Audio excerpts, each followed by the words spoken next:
Hey there, ladies and gentlemen, and welcome to the deck profile for the Trident Dragion OTK.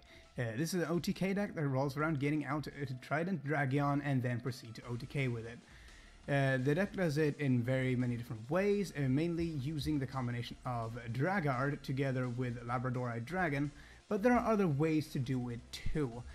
But it's our main way. Nothing really too fancy, but the deck has other win conditions, but the Dragion is our main objective, using things like Trap Stun to lock our opponents out of traps the turn we summon it, and then just go for game, because this thing wrecks house. And should we not have enough damage on board, we can always use the Heraldic Seal from the Ashes early on, and then pop it with Dragion to get one of our Asars on board and deal an additional damage should our opponent have something which must be destroyed twice or something of that order. But without further ado, let's go into deck profile and explore choices as we go along. So first we run the triple Labradorite Dragon. This is a level 6 vanilla tuner. That's very important that it's also dark and a dragon, because it allows us to go into things like the underground arachnid and our Dragion here, of course, because it requires a dragon type tuner and one or more non-tuner dragon type monsters. And the reason why, well, it's the only level 6 tuner in the game that can do that, and Dragard just makes it really easy to bring this thing out. Next we run one BLS, because I run a lot of darks and lights in this deck, so BLS is an optimal choice, and he can provide for some nasty damage together with Dragion. To provide for me harder OTKs. Next we run the two Asars. This is just together with the Heraldic Seal from the Ashes to bring this guy back, using Dragion to, he's also there just to be, well, yeah, that's the main reason why he's there. He's also a potential light target for our BLS over here. I'm considering cutting that number of Asars down to 1, but I'm not entirely sure if I want to do that. I might cut it down to 1 and add in an additional mathematician instead, but I'm not entirely sure yet. I still have a lot more playtesting to do with the deck before I actually can make the accurate decision. Next we run triple, well, of course we run the Heraldic Engine.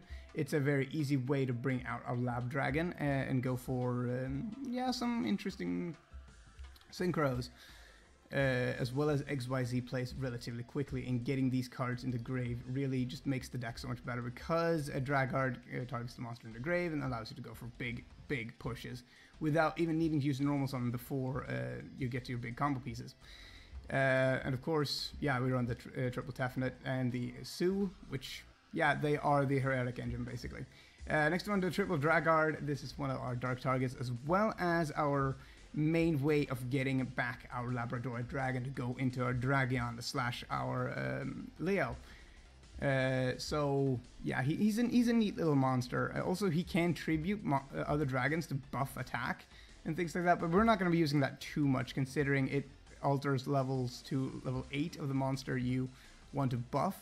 So you're not going to be using that second effect too much. It's mainly just this normal summoning effect that's really awesome. Next to run the one mathematician is just to dump our lab dragons / our level eaters into the graveyard as quickly as possible. Nothing too fancy there. Next to run the double Curry Bandit. This is just to get out into our other combo pieces and dropping Lab Dragons as well as the level eaters into the graveyard as quickly as possible. Also maybe adding something like a Dragon Shrine or Swing of Memories to our hand. Heck, maybe even the Infernal Reckless Summon, should it come to that. Next, of course, we run the triple Level Eater. Now, the Level Eater is here for 2 reasons.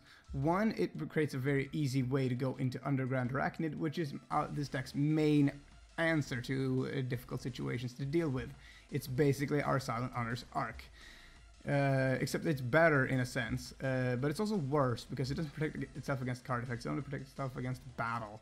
However, it can take monsters that are face-up defense or face-up attack positions, it doesn't matter. And your opponent can activate any spell trap cards when this card attacks, so it's kind of neat in that regard too. And he has higher attacks too, so that's kind of neat. But there's also another reason why we run Level Eater, besides from the Underground Arachnid, and that is because of this little dude right here. That's the Belzius, which is a new card. He's kind of strong and couldn't be a win condition on his own. He changes games because he's basically a better version of Beals, which is already a pretty problematic card for some decks to get over. So what you do is you normal summon the Dragard, special summon out the Labradorite Dragon, then you trigger Level Eater's effect, ditching a level off of Labradorite Dragon, and then synchro up for a level 10 using the Level Eater, the Dragard, and the Labradorite Dragon, making this huge monster, which is really terrifying to deal with, unless you happen to have the right answers. Next, we run the double Heretic Seal of Convocation. This is just to get to our combo pieces, aka our Heretic Dragons of Sue and the Tefnut. So yeah, those are kind of important because they are one of our main entryways into the Lab Dragon. Next, we run the double Dragon Shrine. Ditching the Lab Dragons as fast as possible is really important because we don't want to draw into it. No, we don't. So getting one of these is really nice to get early game because then you basically ditch 2 of them. So yeah. Next we run double Swing of Memories. This is just a way to get a Lab Dragon back in combination with Infernal Reckless Summon, which gives us access to the other 2 that chill out in our hand or our graveyard or in our deck.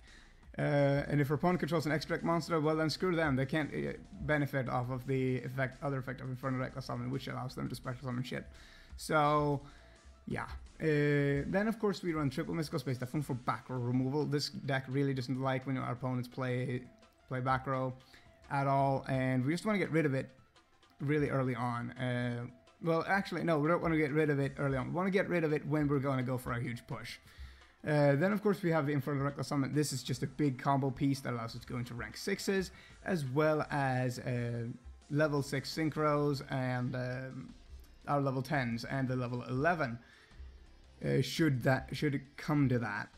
Next we run the triple Trap Stun. As I said earlier with the MST, this deck does not like when our opponent activates traps, so Trap Stun is a really nice choice because it locks our opponent out of the major battle traps, such as Dimensional Prison, Mirror Force, and stuff like that. Not necessarily those are played much now, but it also stops our opponent from playing things that negate summons and stuff like that. So you're probably going to activate this the moment you start your turn when you're going to go for game. You just activate it so your opponent can't stop you with any traps, and yeah.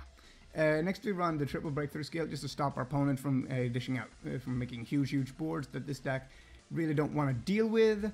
And finally we run the one Heretic Seal from the Ashes to make sure that our OTK goes through should we get the Dragon but the damage isn't enough.